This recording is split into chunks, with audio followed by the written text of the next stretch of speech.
यहां सद्गुरु एक भोगवादी व्यक्ति और एक आध्यात्मिक व्यक्ति के बीच के अंतर को स्पष्ट करते हुए समझा रहे हैं कि कैसे आध्यात्मिकता जीवन के साथ कभी न टूटने वाला प्रेम संबंध है। सद्गुरु कहते हैं, कुछ समय पहले मैं सिंगापुर में एक प्रसिद्ध प्रबंधन एवं प्रशासनिक प्रशिक्षण कॉलेज के अध्यापकों को संबोधित करने जा रहा था। मैं लगातार एक के बाद एक कार्यक्रम कर रहा था, तो उस कॉलेज में प्रवेश करने से पहले मैंने आयोजकों से पूछा कि मेरा संबोधन किस बारे में है, मुझे क्या कहना है।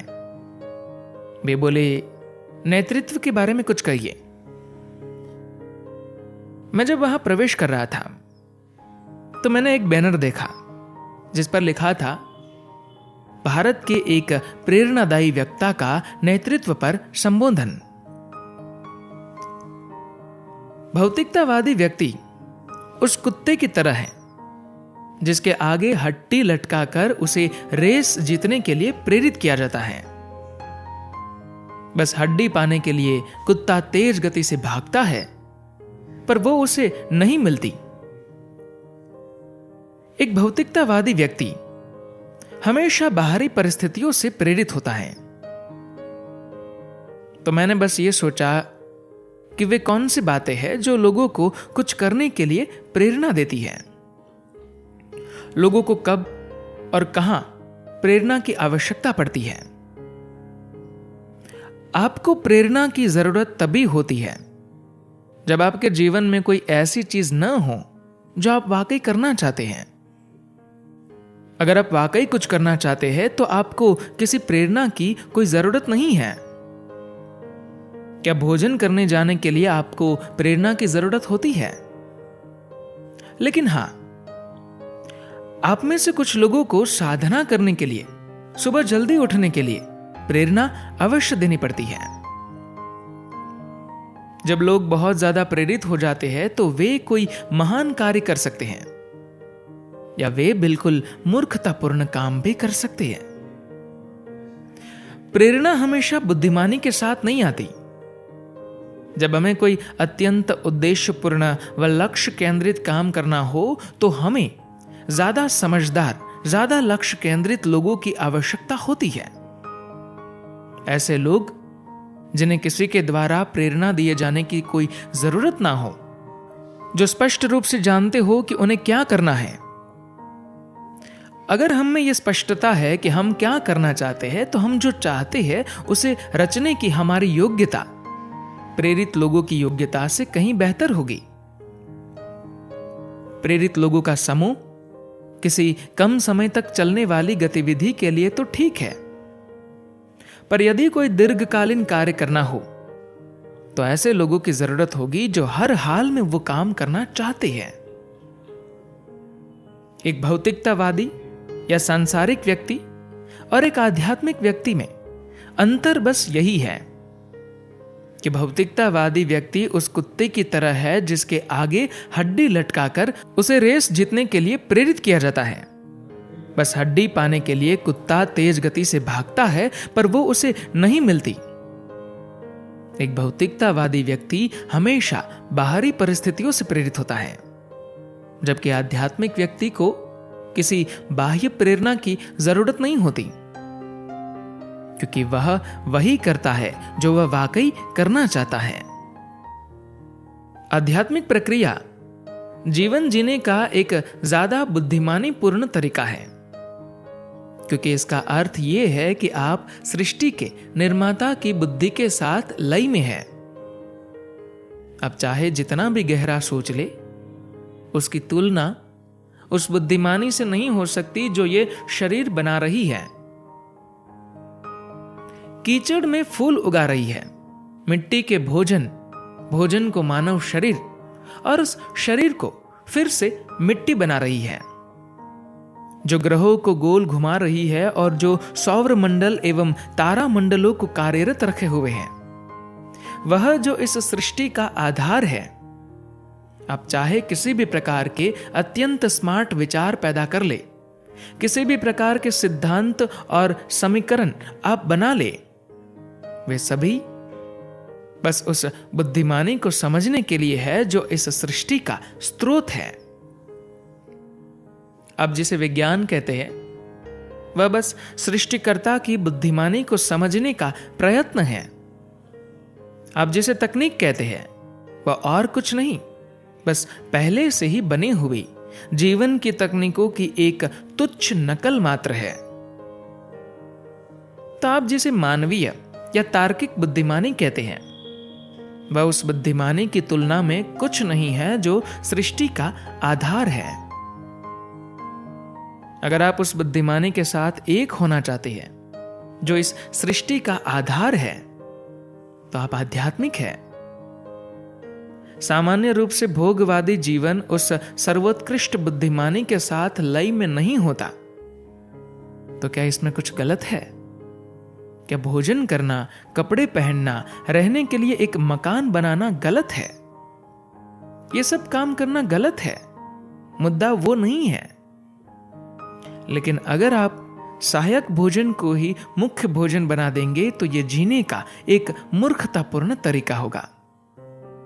हम मकान बनाते हैं, कपड़े पहनते हैं, खाना खाते हैं, हम ये सब कुछ करते हैं क्योंकि हम जीना चाहते हैं और पूरी तरह से जीना चाहते हैं। हम सिर्फ जीना ही नहीं चाहते बल्कि हम उस जीवन को उसकी पूर्णता में जानना, समझना चाहते हैं। यदि आप जीवन को बस ऊपर ऊपर से जी रहे हैं तो जिंदा रहने का यह तरीका बुद्धिमानी पूर्ण नहीं है। आध्यात्मिक प्रक्रिया जीवन का फल खाने, उसके रस को पाने, जीवन के मूल को समझने के लिए है। हम सिर्फ इसका स्वाद ही नहीं चखना चाहते बल्कि हम इसे पूर्ण रूप से जानना और समझना चाहते हैं। आध्यात्मिक प्रक्रिया जीवन से तलाक लेने की बात नहीं है, बल्कि यह जीवन के साथ कभी न भंग होने वाला प्रेम संबंध है। यह जरूरी क्यों है? बस इसलिए कि जीने का यह एक ज्यादा बुद्धिमान तरीका है। कोई भी मनुष्य जानबूझकर मूर्ख बनना नहीं चाहता। यहां तक कि कोई मनुष्य यदि कुछ इधर उधर करता है, उल्टी सीधी हरकतें करता है, वह भी मूर्ख कहलाना नहीं चाहता और यही दिखाने की कोशिश करता है कि वह कितना होशियार है। लेकिन अगर आप ये सोचते हैं कि आप सृष्टि की एक अत्यंत विशिष्ट रचना है, आप अगर ऐसा सोचते, महसूस करते और जीवन का अनुभव इस तरह करते हैं जैसे कि इस अस्तित्व में आप बिल्कुल अकेले हैं, तो आपका तथाकथित तर्क आपके विरुद्ध ही काम करेगा। फ्रेंच क्रांति के तुरंत बाद की बात है। फ्रेंच लोगों ने सिर काटने वाली एक मशीन गिलोटाइन बनाई। वह बहुत सफाई से सिर काटती थी। जब ऐसी मशीन बनी तो वे उसका उपयोग भी ज्यादा से ज्यादा करना चाहते थे। तो जब भी उन्हें कोई सिर दिखता तो वे उसे काट डालना चाहते थे। एक दिन वहां 3 लोगों को मारने के लिए लाया गया, एक वकील, एक पादरी और एक इंजीनियर। उन्होंने वकील को तख्ते पर लिटाया, उसके सिर पर टॉप पहनाया और ब्लेड खींचा, लेकिन वो नीचे नहीं गिरा। किसी तकनीकी खराब की वजह से कानून के अनुसार उन्हें उसको तुरंत मारना था और ऐसा नहीं हो सका। तो अब उसको प्रतीक्षा करने की यातना सहनी पड़ी, जिसका मतलब था कि वह उन पर अदालत में मुकदमा कर सकता था। तो उन्होंने उसे जाने दिया। फिर उन्होंने पादरी को तख्ते पर लिटाया और ब्लेड खींचा। फिर भी कुछ नहीं हुआ। अब उन्हें लगा कि यह कोई दैवी इशारा है और उन्होंने उसे भी जाने दिया। अब बारी इंजीनियर की थी और वो बोला कि उसे टॉप पहनाए बिना ही मारा जाए। जब वो नीचे लेटा और उसने ऊपर देखा तो बोल पड़ा, अरे मैं तुम्हें बताता हूं कि इसमें क्या समस्या है। तो आजकल मनुष्य का तर्क इसी तरह से काम कर रहा है। ये उस बुद्धिमानी का विकृत रूप हो गया है जो हमारे अंदर और सबके अंदर सृष्टि का स्रोत है। सब कुछ जिसे आप छूते हैं, खाने के लिए भोजन, सांस लेने की हवा, वो पृथ्वी जिस पर हम चलते हैं और वो सारा आकाश जिसमें हम हैं, हर एक चीज में सृष्टिकर्ता का हाथ है। और इसे हर वह व्यक्ति स्पष्ट रूप से समझ सकता है जो इस तरफ पर्याप्त ध्यान देता है। एक मनुष्य जो सबसे बड़ा काम कर सकता है वो ये है कि वह इस बुद्धिमानी के साथ लय में रहे और यह सुनिश्चित करे कि वह सृष्टिकर्ता के काम को विकृत ना करे।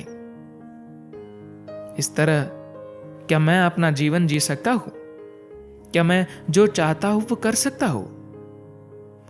आप जो चाहे कर सकते हैं, वो भी सृष्टिकर्ता के काम को विकृत किए बिना। इसके लिए आपको बस सृष्टिकर्ता के काम के साथ लय में होना होगा। यदि आप इसके साथ लय में नहीं हैं, तो आप अपने आप में एक अलग बुद्धिमानी बन जाएंगे। सृष्टि में आपकी ऐसी बुद्धिमानी के लिए कोई स्थान नहीं है। आध्यात्मिक प्रक्रिया में दीक्षित होने का अर्थ यह है कि आप में उस बुद्धिमानी को गति दी गई है जो सृष्टि के निर्माण का स्रोत है। आपको बस उसे अपना कार्य करने देना है, अपने मूर्ख दिमाग को नहीं चलाना है। इसका अर्थ यह नहीं है कि मैं मानवीय तर्क के विरुद्ध हूं, ऐसा बिल्कुल नहीं है। आजकल विश्व में बहुत सारी कृत्रिम आर्टिफिशियल बुद्धिमानी है।